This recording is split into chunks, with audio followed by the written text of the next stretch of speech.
Entonces, fíjense que en algunos casos vamos a tener lo que se conoce como abdomen invalorable, es decir, que la parte clínica no nos va a ayudar en el diagnóstico, y eso se debe a que algunos signos de irritación peritoneal durante el examen físico son generalmente nulos en pacientes que están bajo efectos de alcohol, sustancias psicoactivas o que presenten además traumatismo craneoencefálico o traumatismo raquimedular. En esos casos vamos a tener lo que se conoce como abdomen invalorable. No vamos a poder saber si el paciente está con algún dato de trauma abdominal que se haga evidente a la clínica. Y en esos casos lo que vamos a hacer es utilizar exámenes complementarios, sobre todo imagenológicos. Algunos de ellos lo podremos hacer si el paciente está estable y algunos no podremos hacerlo si el paciente está inestable. Vamos a ver ahorita cuáles podemos hacer. Dentro de estos exámenes de laboratorio es importante considerar la hemoclasificación, es decir, el paciente sobre todo inestable. Es importante saber esto porque vamos a confundir probablemente pacientes lobulares.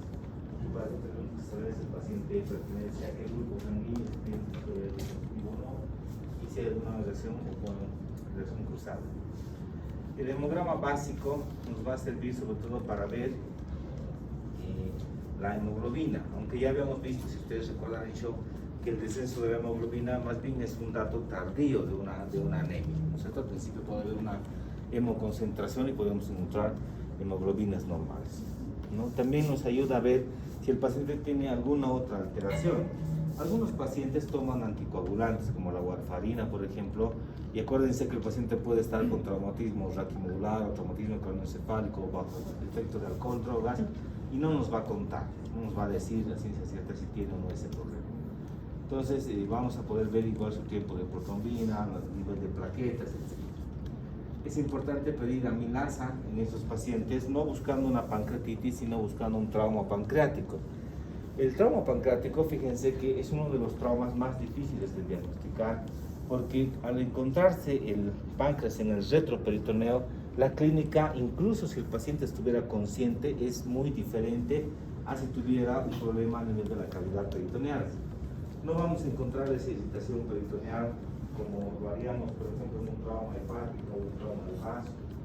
En un trauma pancreático, decíamos, es más complicado y quizás la manifestación o la clínica más evidente es como si fuera una pancreatitis, es un dolor abdominal en el bicinturón que se irradia hacia la parte posterior. Probablemente no vamos a encontrar Bruder positivo, pero en el laboratorio sí vamos a encontrar una elevación de la amilasa, ¿no? Por eso también es importante pedir. Generalmente el trauma pancreático se diagnostica secundario a otros traumas, ¿no? Y en una forma, la mayor parte de las veces incidental, es decir, el paciente tiene un trauma hepático y necesita un tratamiento quirúrgico, ingresamos a quirófano, hacemos la laparotomía y resulta que además vemos ya el quirófano que tiene un trauma pancreático.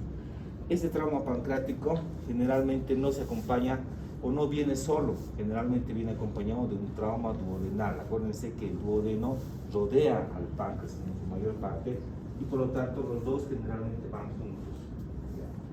Esto también es importante.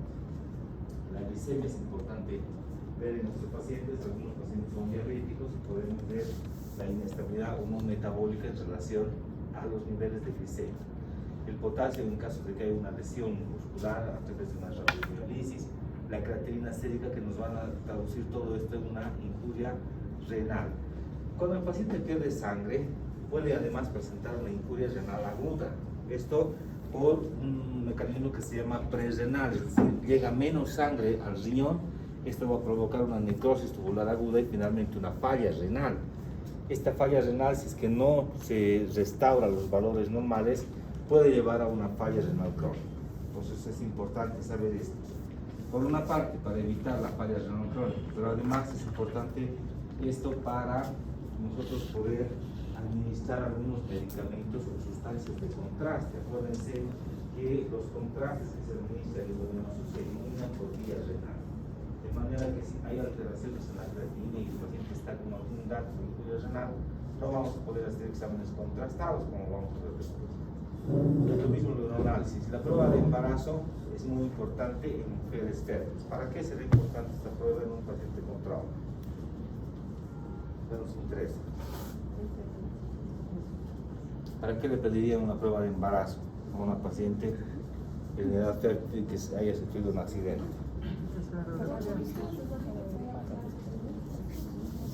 Muy bien. Porque no sabemos si está embarazada o no, ¿verdad? Y no le vamos a poder hacer radiografías, tomografías y otros estudios. Por otra parte, se ameritaría un tratamiento médico con medicamentos como el metronidazol, ciprofloxacina, etc. No vamos a poder dar, sobre todo en el primer trimestre de embarazo, puede ser que es donde más riesgo tenemos de teratogenicidad, ¿no? Entonces es importante pedir también esa prueba. Y bueno, además los niveles de alcohol y drogas, sobre todo para el tema de medicina legal y por el SOAT. Ustedes saben que si hay un accidente y el paciente está con datos de haber consumido alcohol o drogas, el SOAT no cubre ese accidente.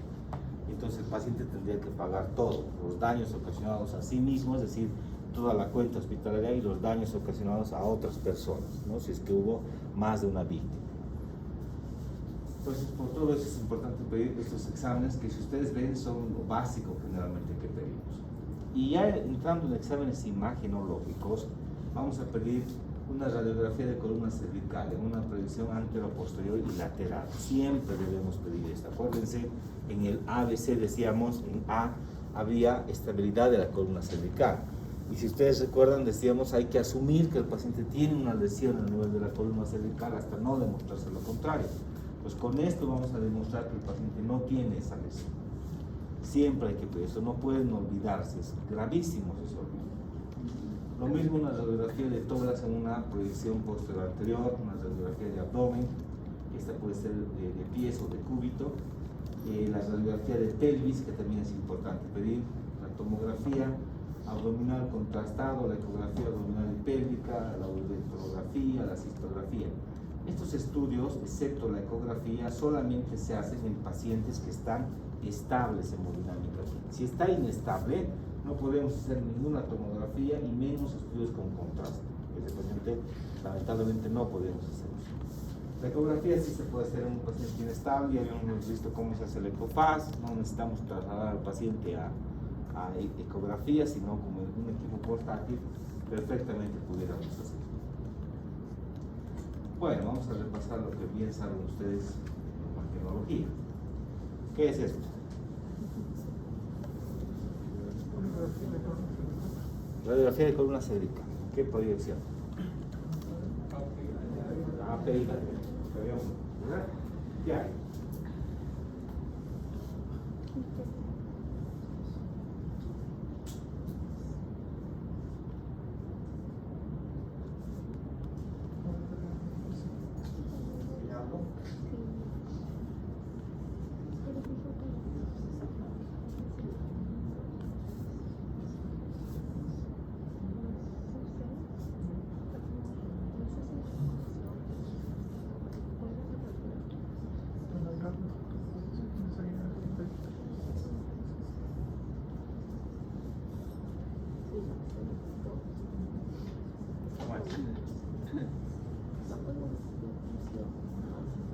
¿Qué tiene?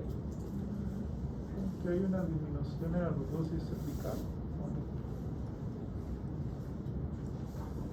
Disminución. ¿Qué? Como una pequeña rectificación de la columna cervical. Ya. ¿Y qué diagnóstico lo dice? Una rectificación. No veo bien.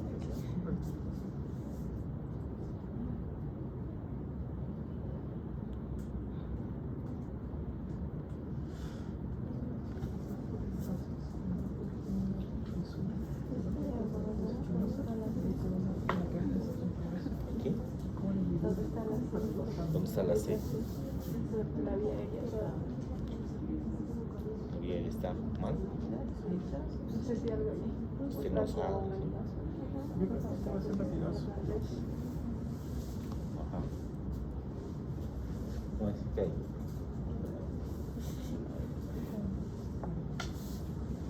Esta es una radiografía normal.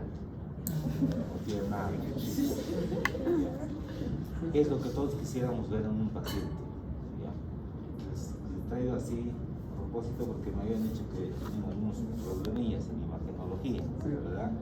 Y si de inicio les mostramos algunas cosas patológicas, no van a poder reconocer. Normalmente vemos así, fíjense, cuerpos vertebrales, espacios intervertebrales, fíjense ustedes que esto está alineado, se ve una curva, las apófisis espinosas, etc. ¿Ya? Es lo que normalmente vemos. ¿Qué vemos aquí? Ahí hay rectificación de la columna cervical. ¿Qué más? Ahí hay La rectificación puede ser porque por ahí está con colitis cervical, pues atraccionado al paciente.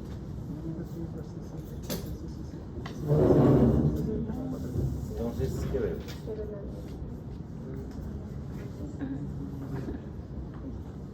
¿Qué les llama la atención? ¿O está normal?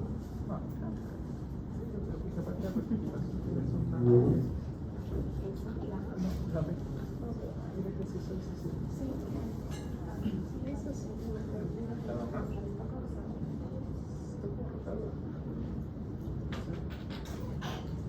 Salud.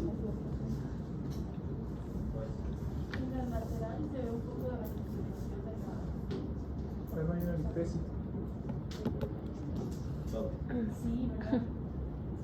Justo donde está rayada la pared. Aquí, ¿verdad? Usted es cierto. No, es normal, ustedes fíjense la alineación, la curvatura que decimos en ese momento aquí se pierde. Al menos debería estar ahí.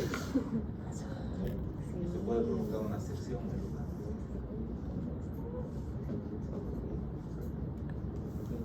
Y vamos a estar.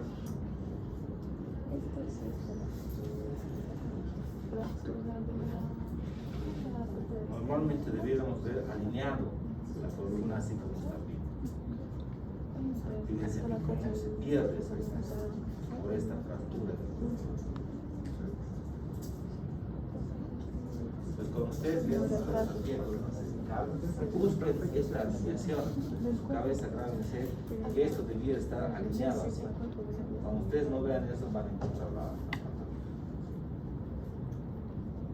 el examen puedo poner las imágenes también, ¿verdad? Lo que pasa es que cuando imprimen no se ven bien. Sí, No se ve nada. te mueven las imágenes, ¿no? Se ve asqueroso. No es el color. No, es universidad. A veces se mueve. Blanco y negro, lugar. blanco y negro. Sí, Al al la imprimir. pregunta y se va a otro lugar. Ah, ¿se puede poner un dato también? O sea, si usted viene a tomarlo, sí. Muy bien, gracias por el dato. Nunca he hecho eso. Por si acaso. nunca hemos visto Pero es eso. buena idea. En el Sí, examen, pero- preguntas 5, ¿están todos? Sí. Ah, Tendría que sí, usted venir para acá.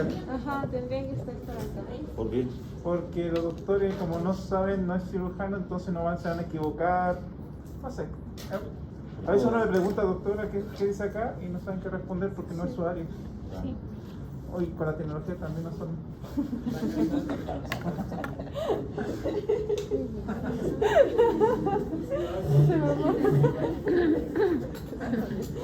Bueno, esta es una radiografía simple de tórax. ¿Ya? Es una proyección anteroposterior. Donde estamos viendo la parte central, donde ustedes ven el mediastino, ocupado principalmente por la silueta cardíaca. Aquí ven algo de trama pulmonar. Están viendo el botón aórtico, la parte blanda, y los campos pulmonares hacia la parte lateral, además de los ángulos costofrénicos, tanto derecho como izquierdo. Ya en la parte ósea, fíjense, está centrada la columna vertebral, estamos viendo las clavículas, parte de la articulación acromioclavicular, vemos la proyección de las costillas, los espacios intercostales, y en la parte inferior estamos viendo la silueta del hígado. Acuérdense, aquí está el hígado y aquí estamos viendo esto que corresponde a la cámara gástrica, ¿no? Sería el fondo gástrico. Esta es una radiografía normal de todo, una proyección anteroposterior. Así debiéramos ver normalmente. Si nos presentan así en la radiografía, ¿qué vemos?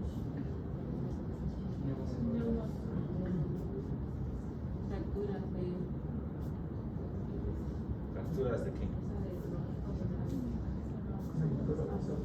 Fractura costal esofágica. A liver de Fractura costal. En el derecho, ¿sí? No, fractura costal. tiene fractura costal izquierda. Tercera, primera, tercera. Segunda, Segunda, tercera y cuarta. sí. Hasta la quinta. Sí, una manchita. Probablemente, ¿verdad? Esta imagen es de contusión pulmonar, ¿ya? Entonces, sí vemos unas fracturas. Y si tienen fracturas, ¿en qué van a pensar? Además de las fracturas de la contusión pulmonar, ¿qué puede tener un paciente? Neumotórax, ya tienen que prenderles el foquito, ¿no es cierto? Tienen fractura, hay que ir a buscar un neumotórax. Entonces hay que ver mejor. El neumotórax se ve mejor en la parte lateral, porque generalmente aquí empieza. Van a ver ustedes como una línea de aire puro, ¿no? Si ustedes ven, hay trama, y cuando termina la trama, ahí termina el pulmón, y a veces vemos colapsado inclusive. Además de neumotórax, ¿qué más puede tener el paciente si tiene fracturas costales? Peor si son muchas, así como estas. Hemotórax. Hemotórax, ¿no es cierto? Puede sangrar. Acuérdense que por el borde inferior de la costilla pasa el paquete vascular nervioso. Entonces, eso puede provocar también un hemotórax. Entonces, si es hemotórax, vamos a ver un pegamiento de ese campo pulmonar, ¿verdad? Bien, aquí qué veremos. Fractura costal. También fractura. ¿Dónde están las De las fracturas? 7, 8, 9. ¿De qué lado? Aquí, ¿verdad? Fíjense el desplazamiento que tiene. Esto debería seguir aquí, está desplazado. Además, si ustedes ven un poco mejor, ven como una línea. Esto corresponde a un neumotórax. ¿Ya? Este neumotórax, cuando es menos del 20% de todo el campo pulmonar, habitualmente solo requiere una observación, no necesitamos hacer nada. Siempre fijándonos en los parámetros hemodinámicos del paciente. Si está saturando 96, 98 al aire ambiente sin oxígeno, y vemos que tiene un neumotórax menos del 20%, no hacemos nada, simplemente observamos.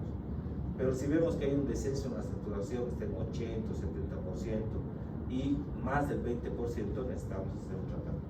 ¿Verdad? ¿Y qué haríamos? ¿Qué harían ustedes si hay un neumotórax?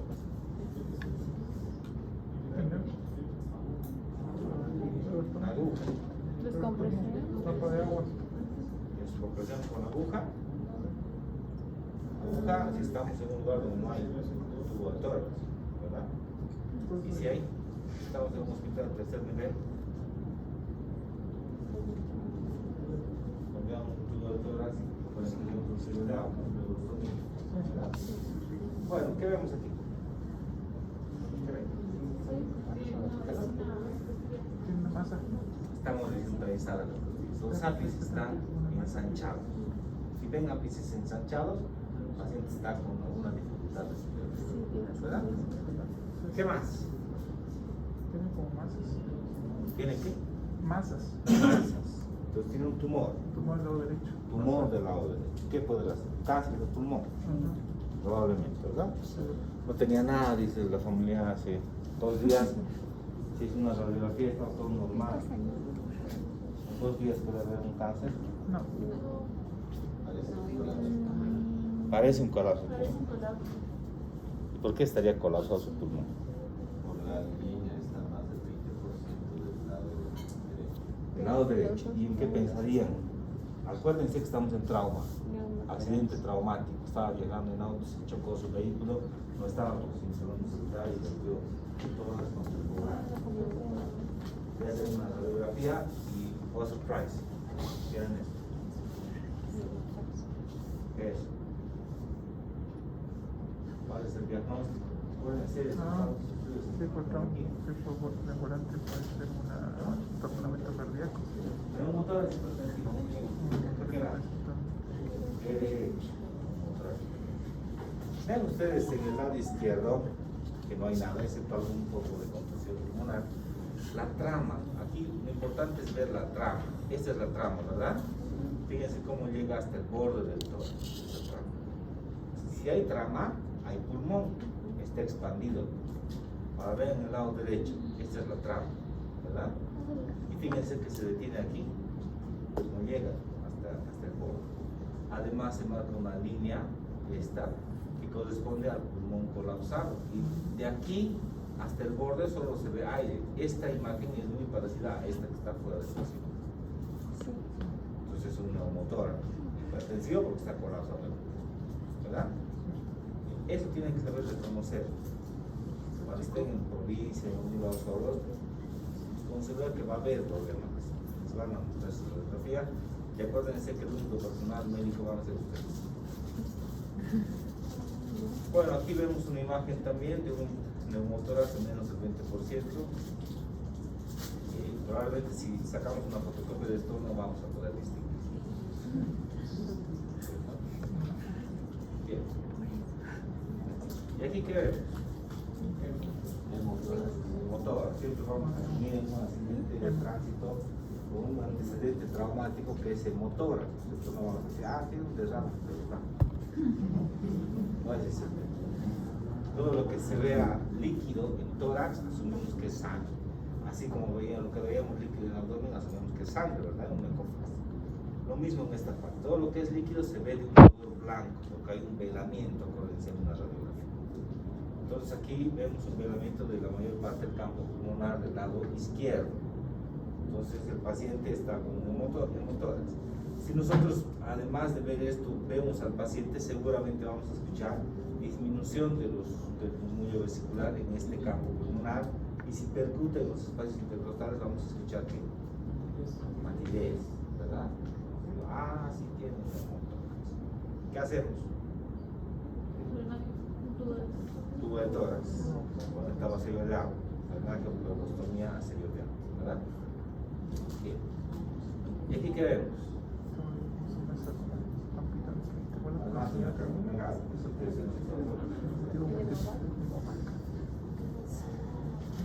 ¿Qué hay? Derrame. Sí, hay derrame.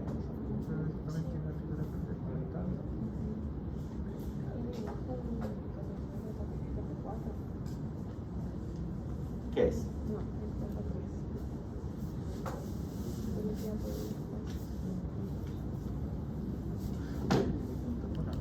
Vemos que hay un borramiento del ángulo costofrénico del lado derecho y está velado.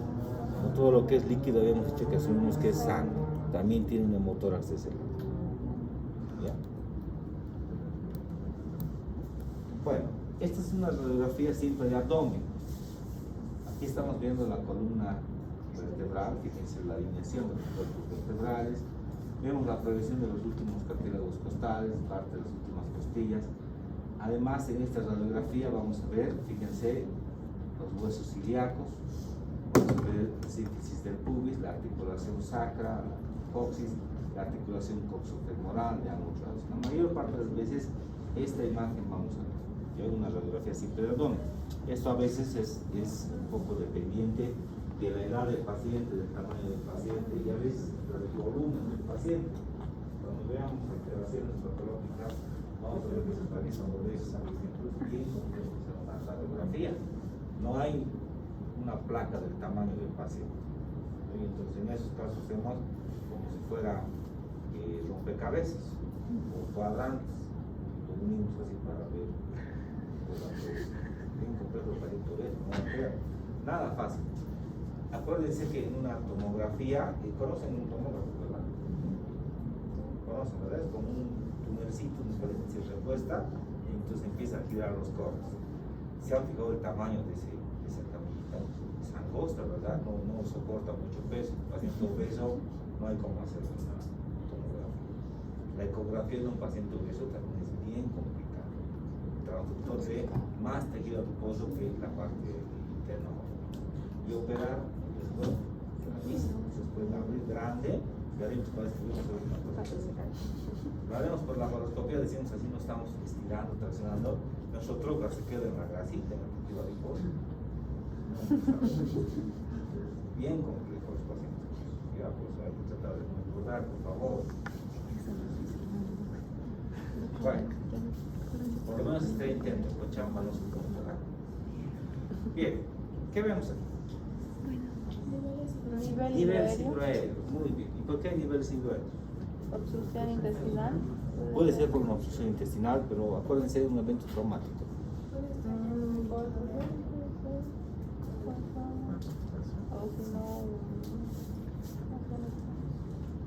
Porque un paciente después de un accidente de tránsito, un trauma abdominal cerrado, que alguien le golpee con un bat de béisbol, que reciba un golpe fuerte en el abdomen, cuando le hacemos una radiografía, ¿por qué tendría niveles hidroaéreos? ¿Por qué? Hematoma intestinal. Por el dolor. Tendría que tener todo su intestino con hematoma, sin embargo. Ok. La ruptura intestinal. ¿Y qué provoca la ruptura intestinal? Peritoneo. Siempre que hay una irritación peritoneal, hay un ileorreflejo.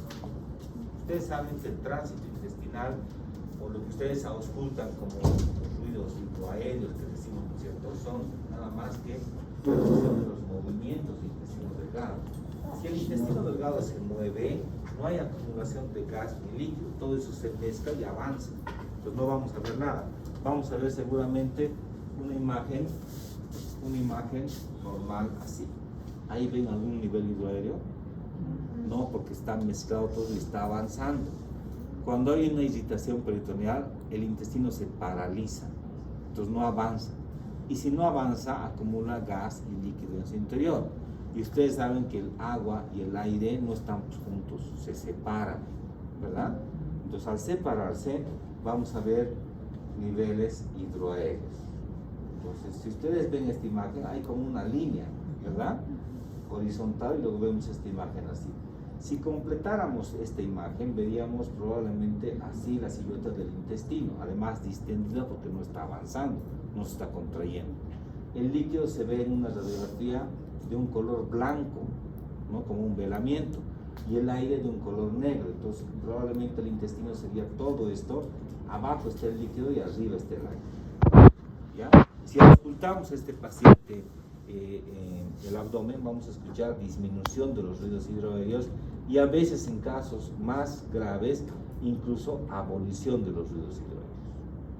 No vamos a escuchar nada, pero grandes niveles hidroaéreos, así como niveles hidroaéreos.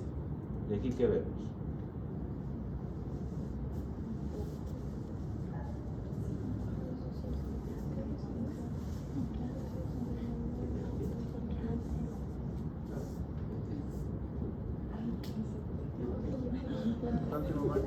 Infante normal. Sí.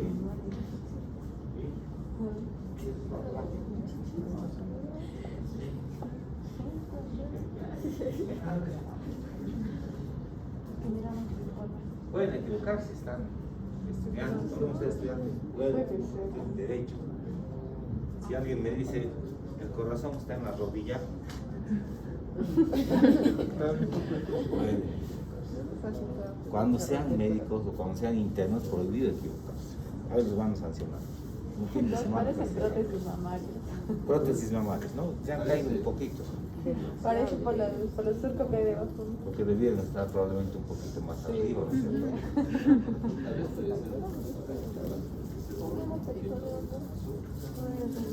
¿Un neumotórax? Un neumotórax. De nada.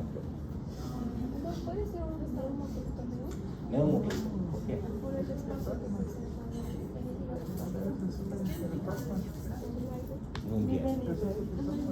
Esto que ustedes están viendo no es una prótesis, es el diafragma.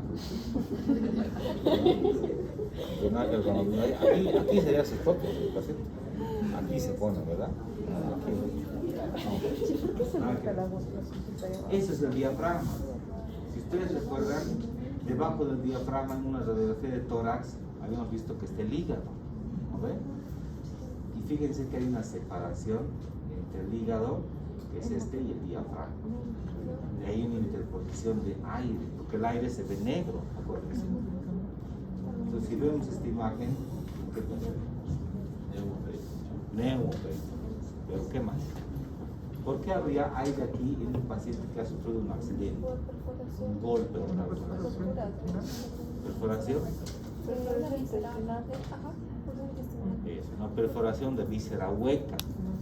¿ya? No hay cómo tenga aire a este nivel si es que no se ha perforado el intestino y por gravedad el aire se acumula en este sitio. Ese es el signo de Joubert, ¿verdad? Joubert, ¿cierto? El signo de Joubert, ese es el signo imagenológico. Acuérdense que el signo de Joubert es clínico, ¿no? ¿Cómo se busca ese signo? Percutiendo el espacio subcostal derecho. Normalmente vamos a escuchar matidez porque ahí está el hígado, pero si en vez de matidez escuchamos timpanismo, hay aire. Entonces ese es el signo clínico de Joubert, que en realidad ese es el original. Eso se ha trasladado a radiografía y por eso le digo, signo de Joubert. Fíjense que no vemos el lado izquierdo, a pesar de que aquí se ve una elevación importante del diafragma, no vemos porque en el izquierdo siempre hay aire debajo del diafragma, por la cámara gástrica que veíamos hace un momento. El fondo gástrico tiene aire, por la gravedad está hacia arriba. Entonces aquí no nos interesa para hacer el diagnóstico, pero está así. Y esto les traigo así la radiografía, porque a veces en una radiografía de abdomen, si el paciente sobre todo es un poco grande, o si es que la placa que tiene no es muy grande o la proyección, a veces no vemos bien aquí arriba. Entonces, si tenemos alguna duda, si no es así la imagen que nos ha mostrado, si está cortada, no vemos bien, lo que hay que ver es en la radiografía de tórax. Ahí se ve mucho mejor, así como están viendo,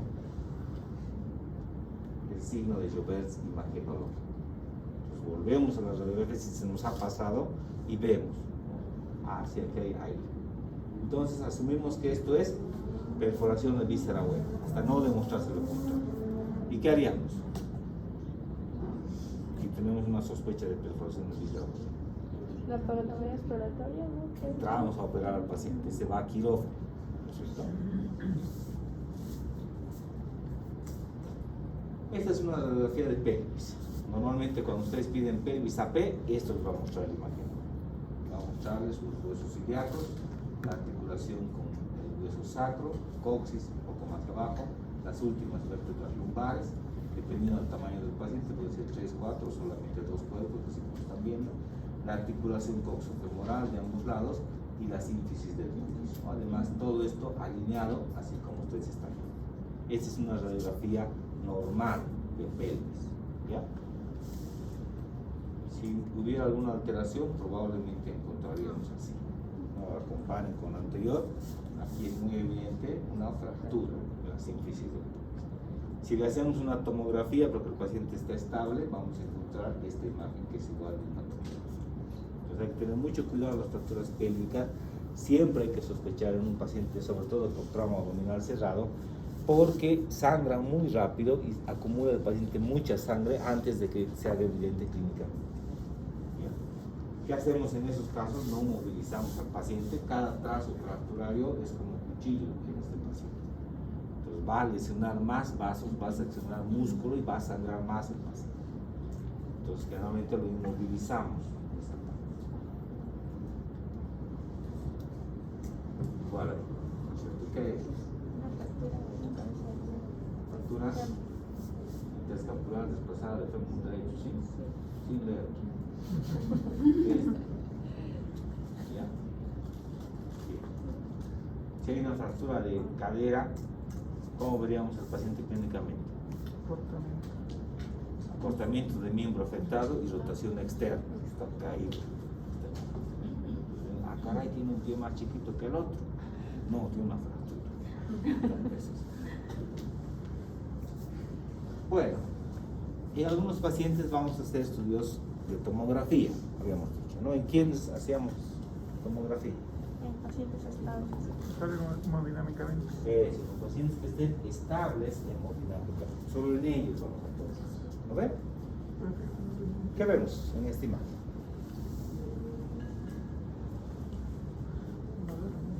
Es una tomografía con contraste de abdomen.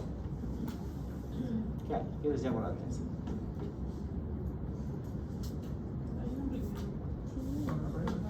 Es monorreno el paciente, ¿sí?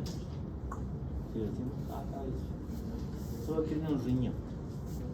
Como doctor, si hace 2 meses he hecho un estudio de urología y los 2 riñones estaban ahí.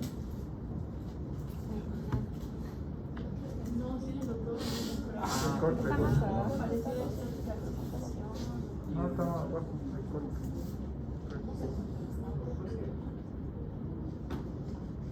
dos riñones y ahora no se ve. Ya pasó. Doctor, es porque el otro está más abajo, 2 centímetros más abajo. No ha captado el contraste. No capté. ¿Por qué no capté un contraste? Porque cada vez que nos toca. Porque puede haber un trauma renal también, ¿cierto? Solamente capta de un lado y del otro, ¿no? Si ustedes ven ahí Ah, una la causa está. La causa de lesionada, ¿verdad? Entonces vamos a decir que hay un trauma renal, ¿cierto? Con la afectación del riñón, que el lado izquierdo o derecho. Izquierdo, ¿no? El endocrinólogo bonito así nos pone left, right. No nos lo confundiríamos, o sea, ¿de qué lado sea? ¿Y esto qué es?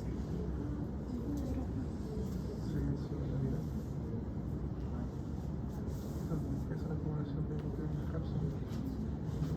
Es un riñón. Es riñón, ¿verdad? ¿Qué es? ¿Pero qué es? ¿Es una radiografía? ¿Es una...? Ay, ecografía. Ah, es fotografía. Ya, ¿qué requiere? Rodilla, cabeza. ¿Qué vemos? Hígado. Si vemos el hígado, ¿qué espacio? La de Morrison.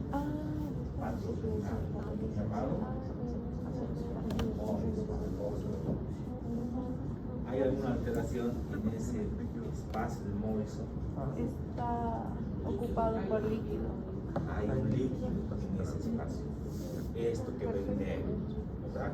Ojalá ahí nos pusieron la fecha. Y si hay líquido, ¿en qué pensarías? Probablemente. Hemoperitoneo, ¿verdad? Y ese paciente ingresaría a quirófano. ¿Sí? Bien. Cuando ustedes están viendo una imagen, traten de ubicarse anatómicamente, ¿no? Primero ubíquense anatómicamente qué están viendo. Vean si es simple, si es con contraste. Y después vean si hay alguna alteración en esas cosas. Siempre traspolando al evento del paciente. Porque tiene un evento traumático. Entonces, ¿qué vamos a encontrar en esas cosas? Bueno, estos son estudios ya contrastados, igual que la tomografía, solamente en pacientes estables hemodinámicamente. Estamos viendo tanto de la uretra, etc. En este caso, aquí con alguna alteración. Lo que generalmente vemos puede ser esto. Ya estamos viendo. Que se llama el estudio en el que se hace un contraste de la vejiga. Trauma uretral, uretral, perdón, ¿qué podría ser? O trauma de porque hay diseminación del contraste. Muy bien, pero ¿qué se llama ese estudio? Cistografía. Una cistografía. Los retrógrados. Estamos poniendo contraste por la zona fórica. ¿No ven? Y vemos que se llena parte de la vejiga, pero hay una fuga del contenido. Entonces hay un trauma vesical, ¿cierto? El trauma vesical puede ser tanto peritoneal como extraperitoneal. Puede ir hacia la pared, en caso de que la lesión fuera anterior, y si es posterior puede llegar a la cavidad inclusive. ¿Ya? Es frecuente en los pacientes que se caen o que reciben un traumatismo abdominal cuando el paciente está bajo efectos del alcohol. Si ustedes recuerdan, un paciente que está bajo efectos del alcohol se activa un poco la hormona antidiurética y todo el tiempo eliminan más orina, ¿cierto? Alguna vez van a ver cuando están en una reunión, están tomando todos unos traguitos y de pronto todos en fila al baño, ¿cierto? Lo que más lleno está es el baño. Porque su vejiga siempre está llena, y si la vejiga siempre está llena y se cae o recibe un traumatismo, se perfora, ¿cierto? Eso también es muy frecuente. Siempre hay que sospechar que llega un paciente con un trauma abdominal cerrado y está con efectos de alcohol, etc. Su vejiga probablemente está perforada. ¿Ya? Bueno. Aquí estamos viendo igual, fíjense la vejiga aparentemente bien, no hay fuga, pero cuando ya se retira la sonda y vemos la uretra, hay una fuga a nivel de la uretra, una lesión uretral, un trauma uretral por un trauma abdominal. Esta es tu imagen, igual, en la uretra ¿Qué uretra cerrada? Esta la que está pegada a la vejiga. ¿Han llamado urología, no? ¿Qué parte de la uretra tiene el varón? El varón, porque en la mujer la uretra es chiquita, ¿verdad? Es recto, 4 o 5 centímetros, en el varón es más largo. Pros, está pegada. Cuando se pega la próstata, esto es lo que saca. Cuando me saca la próstata, ¿verdad? Que está centrado. Bueno, que hay una fuga, ahí se limpia. Bien. Además, fíjense, vamos a hacer estudios de diagnóstico en trauma abdominal cerrado.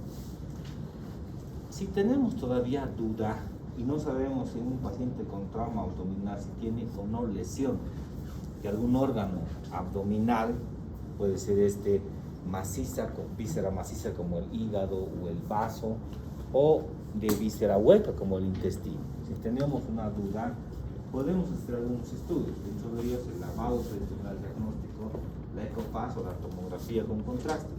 Ya habíamos visto que la tomografía vamos a hacer solamente con el paciente estable hemodinámico, ¿verdad?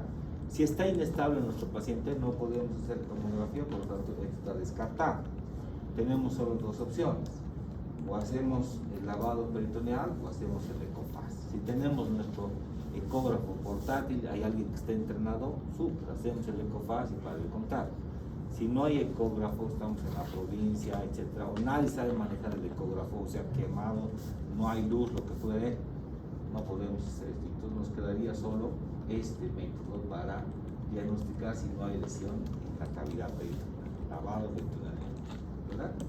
Entonces, en ausencia de lesión hepática o esplénica con la presencia de líquido lino en la cavidad abdominal, se sugiere una lesión del tracto gastrointestinal o de su mesenterio.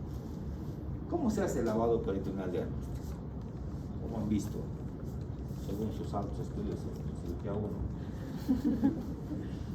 Ahí no va a hacer ese cirugía 1, ¿verdad? Video seguro.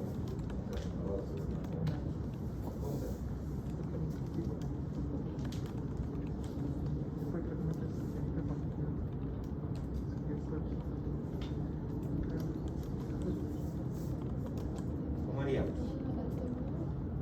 El examen puede preguntar, describa la técnica de lavado peritoneal diagnóstico e indique cuándo considera usted que es positivo. Que valga 30 puntos de 100.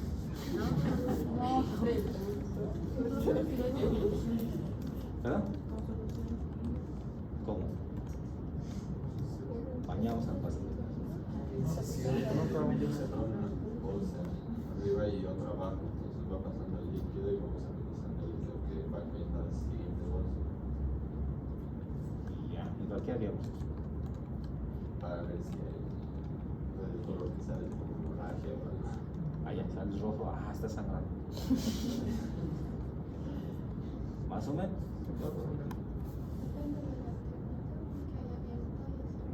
Ajá. Y la diferencia entre la técnica de cerrado, o sea, ¿en qué influye esa técnica en el diagnóstico del lavado peritoneal diagnóstico? ¿En quiénes vamos a hacer el lavado peritoneal diagnóstico?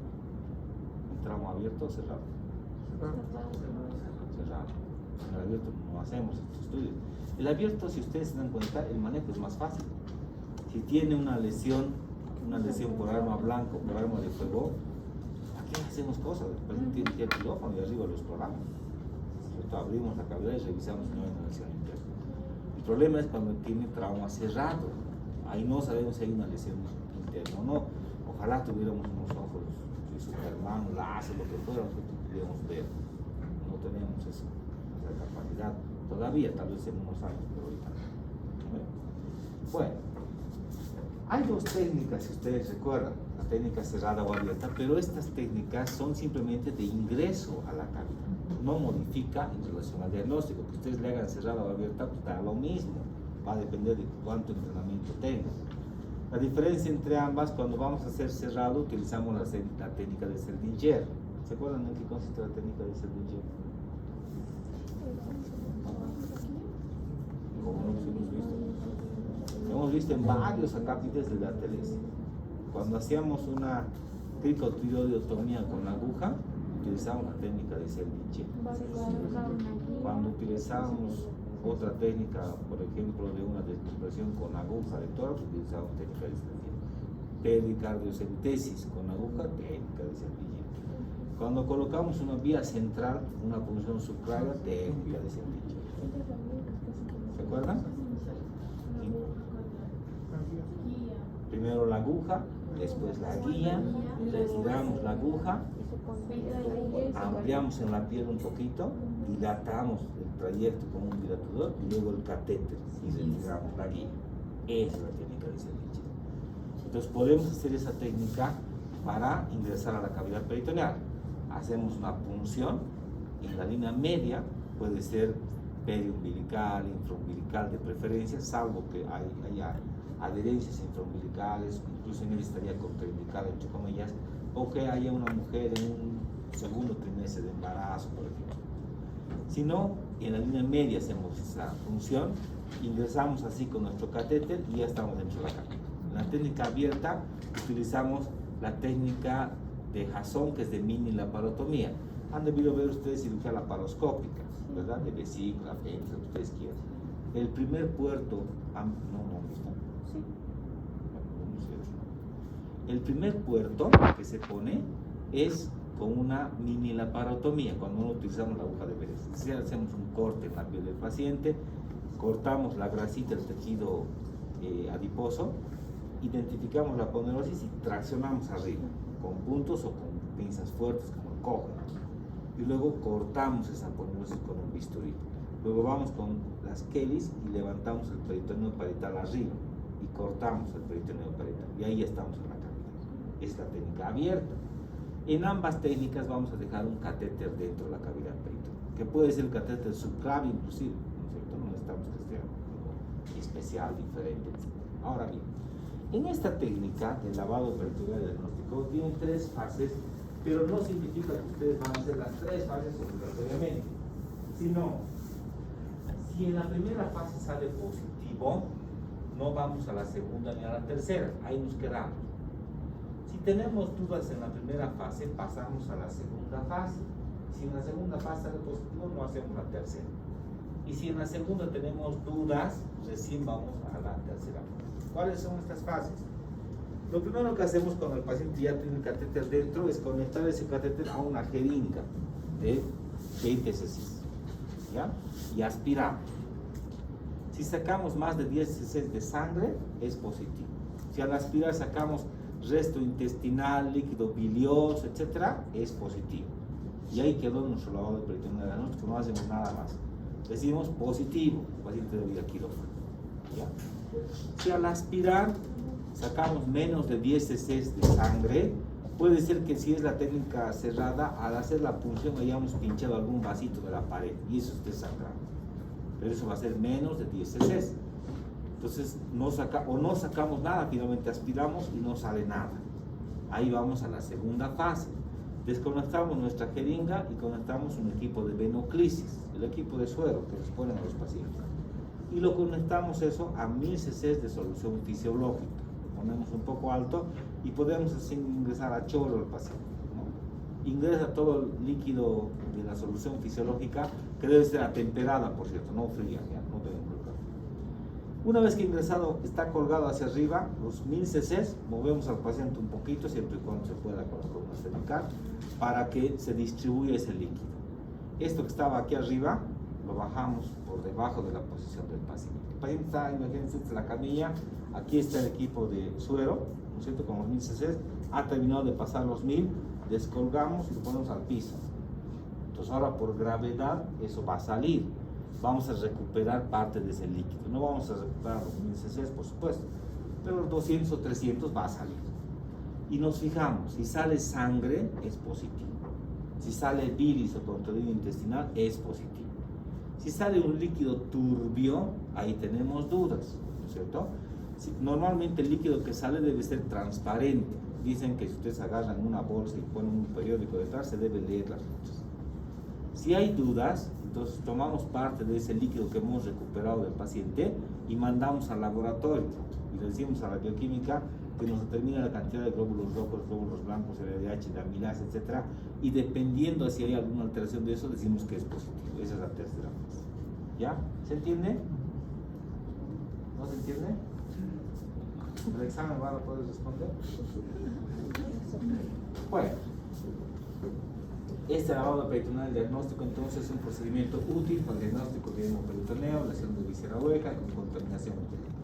Fíjense la sensibilidad, 98%, gran sensibilidad, ¿no? Aunque pueden dar falsos positivos cuando hay contaminación de la cavidad peritoneal con sangre de la incisión o la punción cuando ingresamos con un catéter, ¿no? Eso es, digamos, el único inconveniente de otros. Técnicas abiertas, semiabierta y cerrada, indicaciones. ¿A quiénes vamos a hacer? Paciente que esté con politraumatismo. Politraumatismo es decir, que tenga traumatismo craneoencefálico, torácico, extremidades y además abdominal, ¿no? Acuérdense lo que decíamos en una diapositiva anterior, el reto para el paciente es saber primero si tiene trauma abdominal y si ese trauma es la causa o no de la inestabilidad hemodinámica. Entonces, en esos casos así. Cuando hay un estado mental alterado, el paciente está con traumatismo craneoencefálico grave, está intubado, etc., o tiene intoxicación por drogas, alcohol o café. En esos casos decíamos es abdomen invalorable, no podemos valorar. Entonces en esos casos hacemos el lavado peritoneal. Cuando haya trauma torácico de las últimas costillas. Las últimas costillas en el lado izquierdo, sobre todo de la 9 a la 11, lesión de vaso. Y en el lado derecho, lesión de hígado. Cuando tengamos duda, no hay radiografía o ecografía, hacemos esto. Lesión raquimedular, acuérdense que en una lesión de la columna, de la médula espinal, en realidad de la región lumbar hacia abajo, se pierde la clínica. No va a haber sensibilidad en el abdomen del paciente. Entonces no vamos a tener, ahí también pasa. El paciente que esté inaccesible a valoraciones repetidas porque está inestable hemodinámicamente, sospecha de lesión intraabdominal y en los pacientes con fracturas pélvicas. Habíamos dicho que cuando se fractura la pelvis, los trazos fracturales son muy peligrosos, muy filosos y pueden lesionar vísceras. Pues en esos casos, si no tenemos el ecofaz, repito, hacemos eso. Entonces decíamos cómo se hace en una técnica abierta, una incisión, llegamos hasta el plano aponeurótico, siempre colocar anestesia, nosotros no vayan a hacer en vivo, siempre anestesia. Y luego traccionamos hacia arriba la aponeurosis, cortamos, traccionamos el peritoneo e ingresamos finalmente a la cavidad peritoneal con un catéter, así como está. Nuestro catéter está en la cavidad peritoneal, aspiramos primero si contenido, si vemos más de 10 cc es positivo, y si no, colgamos un equipo de venocrisis y pasamos 1000 cc de solución fisiológica a terapia. Primero está así nuestra solución, le pasan los 1000 cc y cuando hayan pasado, pues bajamos por debajo de la posición del paciente. La idea es recuperar parte de esos 1000 cc. ¿Y quién está contraindicado hacer este procedimiento? Los pacientes cuando tengan una clínica evidente, ¿no? Si ustedes encuentran infiltración peritoneal, inestabilidad hemodinámica, evisceración, hemoperitoneo, unas radiografías, los yogues que decíamos hace un momento, lesiones del tubo digestivo por vías por arma de fuego, etc., no hacemos. ¿Para qué hacemos esto si ya sabemos que tenemos relación? En los pacientes con heridas de diafragma estaría contraindicado porque el líquido que le vamos a poner se va a pasar a ser tórax. Entonces en esos casos no vamos a hacer.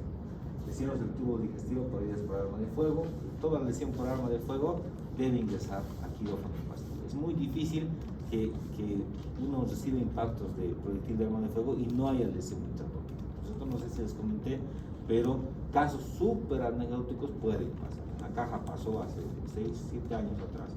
Policía estaba en un enfrentamiento, 6 impactos de bala, ninguno en la cavidad, por decirlo, así de obeso. Todos pasamos a su grasita y tangencialmente. Más era su shock, llegó casi chocado, pensando que estaba muriendo, pero no, eran tantos impactos de bala. Bueno, esos casos normalmente no pasan, son muy anécdotos. Nosotros tenemos documentado con radiografías, tomografías, etc. Pobre paciente.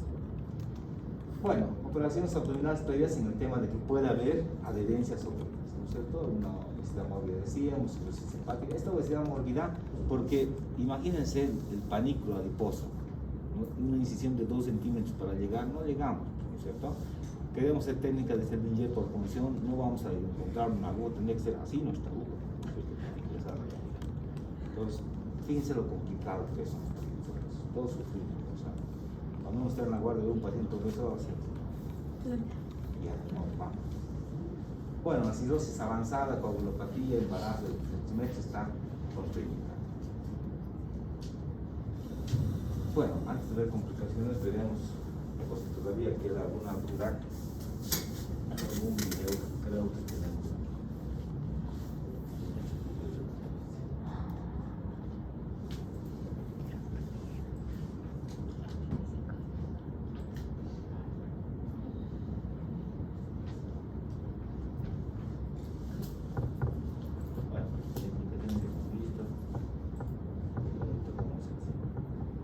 Esquemáticamente, fíjense, la incisión intraumbilical, generalmente en la línea media se hace, en algunas situaciones como fracturas pélvicas, incisiones previas, podemos hacer en región supraumbilical, medio corte de incisión, fíjense 2 a 3 centímetros a nivel de la piel.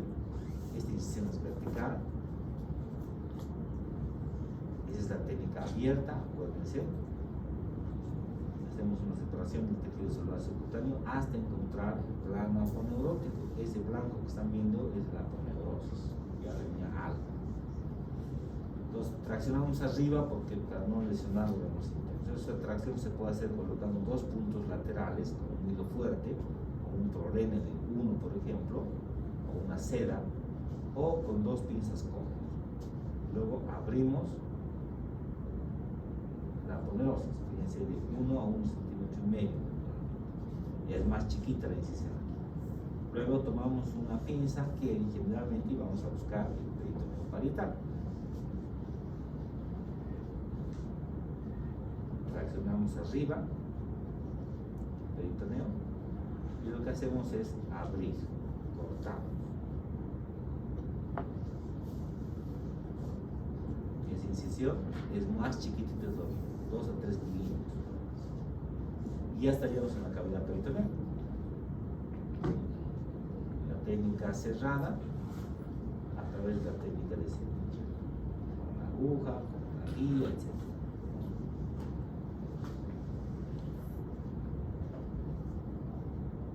Entonces después introducimos nuestro catéter, ese debe ir a la pelvis, que es la zona más declive, acuérdense, recto vesical en varones, fondo de sacroductas en mujeres. Y aspiramos. Si aspiramos más de 10 cc es positivo. Si aspiramos con tela intestinal o viral es positivo. Si al aspirar menos de 10 cc aspiramos, tenemos dudas, entonces lo que hacemos es conectar a un equipo de venoclisis y luego al suelo. Y pasamos. No hay que forzar mucho, pero sí se puede pasar. Nos vemos que ingresado todo. Lo que hacemos es bajar esto por debajo del nivel del paciente y lo que hacemos es ver la calidad del líquido que sale. Si es un líquido turbio, fíjense, tenemos dudas.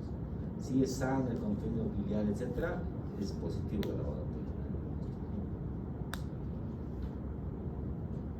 Y bueno, vamos al laboratorio y pedimos que usar la imputación de glóbulos rojos, glóbulos blancos, plaquetas. ¿Ya? ¿Está claro? Bueno, por su bien, espero que así sea. Ok. Fíjense que el lavado peritoneal diagnóstico es un procedimiento invasivo. Al ser invasivo, pues puede tener efectos secundarios y problemas. Dentro de estos vamos a encontrar unas complicaciones como la infección de la herida. Esto se puede infectar, puede ser absceso de pared, etc. Puede haber hematomas, sobre todo en el sitio que estamos ingresando, es decir, la punción o la incisión abierta. Puede haber desgarros de la fascia que no suturemos la aponeurosis. Si no suturamos, con el tiempo el paciente va a tener hernias incisionales, que es una complicación de este procedimiento. La perforación iatrogénica de víscera hueca, esto cuando hay adherencia, si uno ingresa, acuérdense, en la técnica de Seldinger sin ver, entonces ahí tenemos problemas. O puede haber lesiones vasculares. Parecería imposible, pero en algunos casos, con la técnica de Seldinger puede uno perforar la aorta autoclival o la vena. hay que tener mucho cuidado, o lesión de grandes vasos.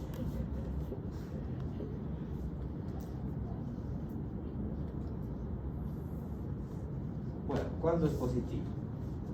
Cuando hay una evidencia de sangre en la porción peritoneal. Cuando aspiramos, decíamos, más de 10 cc por el catéter, o vemos la salida de líquido biliar intestinal después de la punción, o la aspiración más bien, o después de que hemos puesto los 1000 cc de solución. Si todavía tenemos dudas, mandamos al laboratorio, ¿se acuerdan? Y en el laboratorio esperamos el reporte. Si vemos más de 100.000 glóbulos rojos por milímetro cúbico, es positivo el lavado peritoneal. Si vemos leucocitos mayor a 500, es positivo. Si la amilasa está mayor a 175, es positivo el lavado peritoneal. Lo mismo la fosfatasa de heparina mayor a 10%, ¿no? Cuando hay líquido, el lavado por sondas, etc. ¿no? Estamos pasando, por ejemplo, una sustancia, un colorante, y de pronto eso aparece en el lavado peritoneal. Y también cuando hay bacterias, alimentos, virus, etc., también se considera positivo el lavado peritoneal. Este lavado peritoneal, fíjense, que ha quedado un poco obsoleto por el advenimiento de la ecografía. El EcoFast ha reemplazado totalmente, pero tiene muchas ventajas el EcoFast. Primero, que no es invasivo. Al no ser invasivo, pues no tiene estas complicaciones, ¿no es cierto? Por otra parte, el lavado peritoneal diagnóstico solo se puede hacer una vez. No podemos hacer 2, 3, 4 veces en el paciente. Si la primera salió negativa, ya no tenemos cómo volver a hacer al paciente. En cambio, el EcoFast pueden hacer cada media hora si ustedes quieren, ¿no? Si todavía hay dudas. Que el paciente está en observación y estamos controlándole, a las 4 horas volvemos a hacer EcoFast. Luego a las 4 horas otra vez vemos cambios. En cambio, con el lavado peritoneal no es posible hacer esas cosas. Pero esta es un arma buenísima cuando no contamos con una ecografía o cuando estamos en una zona muy lejana y no tenemos ningún otro estudio más, ¿ya?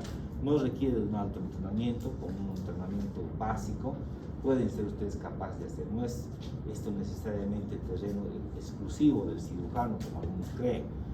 Cuando hay un trauma, dicen el cirujano que haga el trauma abdominal.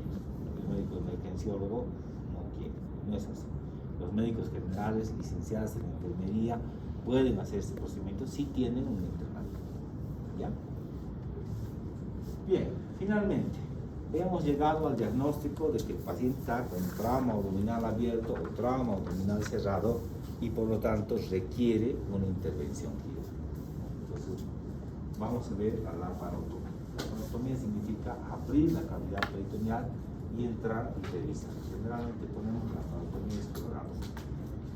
¿Cuándo vamos a operar un paciente? ¿Cuáles son las indicaciones en pacientes con trauma? Acuérdense, pacientes que tengan trauma abdominal. Indicaciones: el trauma abdominal cerrado de abdomen con lavado peritoneal o EcoFast positivo. Si el lavado es positivo o el EcoFast positivo, va a quirófano. Esa es una indicación para una laparotomía. El trauma abdominal cerrado de abdomen con hipotensión persistente a pesar de una adecuada resucitación. Tiene trauma abdominal solamente. El paciente ha recibido un golpe en el abdomen por contacto físico, estaba jugando fútbol, un balón en el abdomen, ustedes quieren. Se ha caído y ha golpeado el abdomen. Está el paciente hipotenso. Reanimamos al paciente y a pesar de que le ponemos, sigue hipotenso. Entonces ahí es una indicación para una laparotomía. O datos tempranos de peritonitis, cuando el paciente tiene un abdomen muy doloroso con signos peritoneales francamente positivos. Fíjense que también hay algunas otras indicaciones en un trauma abierto. Cuando hay hipotensión por herida abdominal penetrante, el paciente tiene antecedentes de trauma abdominal abierto por arma blanca y está hipotenso, ese paciente va a quirófano. Muchas veces el paciente, sobre todo por las lesiones por arma de fuego, estas lesiones, el paciente no requiere a veces ningún otro estudio, ¿no?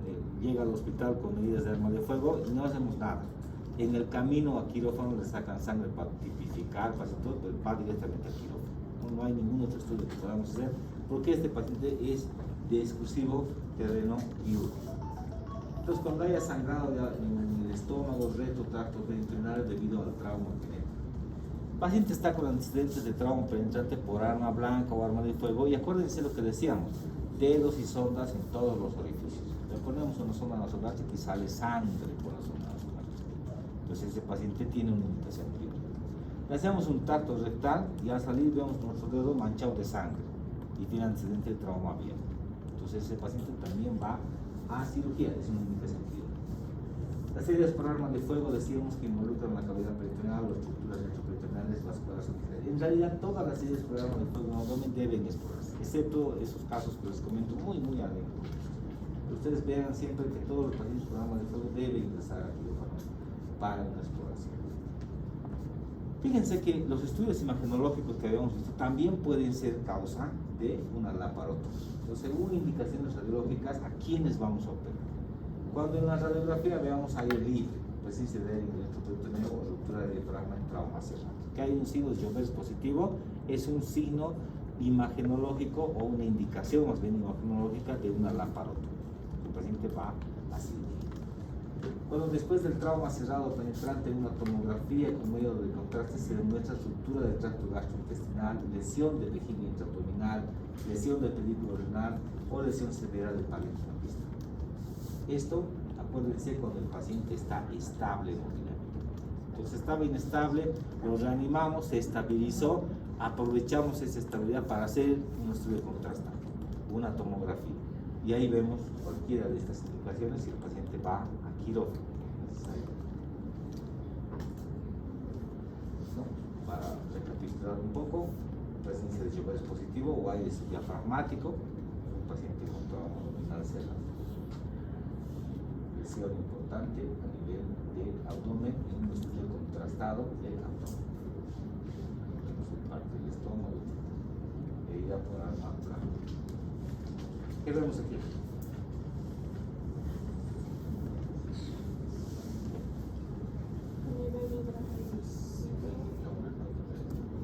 ¿Qué pensarías si vemos esto?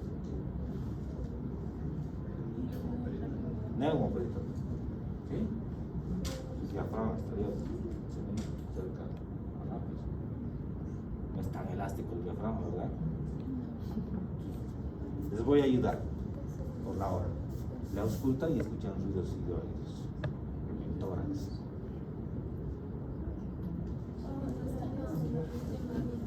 Está invadiendo aquí. ¿Y por qué invadiría? Perforación del diafragma, una lesión del diafragma importante. El tórax tiene una presión negativa y el abdomen positivo.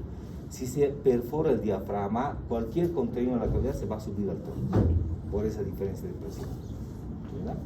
Entonces vamos a encontrar esta imagen que es intestino. Por eso se da a nivel intraocular a nivel de tórax. Bueno, cuando hacemos una laparotomía, este es el contraste. Sangre por todos lados, sobre todo cuando la lesión es de vaso o de hígado. Es gravísima la situación, a veces es estresante, todos empezamos a transpirar, la autoridad seca todo el tiempo el sudor y demás, porque sangre el paciente, lavan, aspiran, y nos vamos a estar toda la noche así, lavan, aspiran, nunca vamos a estar. Entonces hay que tomar medidas, hacemos packing manual, packing hepático, vamos a pinzar digitalmente el pedículo hepático a través de una maniobra que se llama la maniobra de Pringle, cuando pinzamos manualmente con pinzas para quitar la irrigación de la mayor parte del hígado. Y en el caso del vaso lo que hacemos es utilizar pinzas hemostáticas como la Sapinsky y al hilo espleno, cuidando de no lesionar el páncreas. Y una vez que hemos quitado la irrigación, vemos de dónde está sangrando y hacemos la histerectomía o intentamos conservar el vaso, etc. ¿Ya? Pero la imagen que se ve es así, grandísima, sangre, a veces es contenido intestinal, etc. Entonces, ¿qué hacemos en esos casos? En esta primera instancia, fíjense, el manejo es cirugía de control de daños, solamente en esta primera etapa. Aquí no vamos a reconstruir al paciente, no vamos a restituir nada. Vamos a evitar dos cosas, que no sangre y que no se contamine. Solo eso. La cirugía de control de daños es eso. Y fíjense que la cirugía de control de daños es dibujo libre para el cirujano. Está de acuerdo a la imaginación, ¿no? Por ejemplo, si hay una lesión de un vaso como la mesentérica superior, si la mesentérica superior está lesionada, es súper importante esa mesentérica, ¿verdad? ¿Qué pasa si ligamos la mesentérica superior? Todo el intestino se va a necrosar, hasta la mitad derecha del colon probablemente. Quizás por el rato del riñón todavía va a haber, pero el intestino delgado está echado. No hay como salvar. Entonces no podemos ligar, ¿no es cierto? les decía que es dibujo libre porque en algunos reportes dicen había una lesión grande y no había cómo ese rato anastomosar ni hacer bypass, nada de eso. Además el paciente está inestable. Entonces, ¿qué han hecho? El suero del equipo de venoclisis han cortado un pedazo y lo han unido al cabo proximal y listo la sangre pasando. Está reconectado. Cirugía de control de daño. Con eso evitamos que sangre el paciente, revascularizamos todo el intestino y va. Lo mismo si hay una perforación, está perforado el intestino porque hubo un fenómeno de asa ciega. No vamos en ese momento a resecar, anastomosar, nada. Simplemente podemos ligar tanto proximal como distal con un hidroglosis para el control. Con eso estamos evitando que se contamine. O si está ya distendido, podemos pinzar y sacar afuera el intestino, una ostomía. Y listo, para el control. ¿Ya? Esa es cirugía de control de daño. El concepto básico es evitar que sangre y que se contamine más el paciente.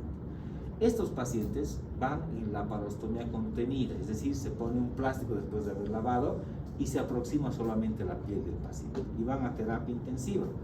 48 a 72 horas después volvemos a quirófano nuevamente. Revisamos nuevamente la cabeza y ahora sí vamos a dar solución a los problemas. Si era un problema vascular, le llamaremos al vascular para que venga y haga un bypass, haga un injerto, etc. Si es un problema intestinal, ahora sí podremos resecar, hacer la anastomosis, si es que es posible hacerlo. ¿Ya? Generalmente en este segundo tiempo quirúrgico es donde se hace la reparación y reconstrucción de los órganos afectados. En una primera instancia solo hacemos esto que decimos cirugía de control de daños. Entonces, el trauma más común entonces es el cerrado. Esto ya para concluir. Antes de remitir al paciente debe practicar siempre el ABCD. Esto está mal, ABCD es el tema. Colocar siempre sonda nasogástrica y sonda vesical. Antes de colocar la sonda nasogástrica siempre se debe descartar que no haya fracturas faciales o de la base del cráneo. A veces pasa que le hacemos tomografía y nuestra sonda está en el cerebro. Antes de colocar la sonda uretral, descartar fracturas pélvicas, hematomas escrotales, disfunción uretral por la lesión uretral y la falsa vía que podemos hacer. Vale, tengan mucho cuidado. Nunca practicar el lavado peritoneal diagnóstico cuando sospechamos lesión del renal retroperitoneal. Si estamos sospechando trauma renal, no nos sirve el lavado peritoneal diagnóstico.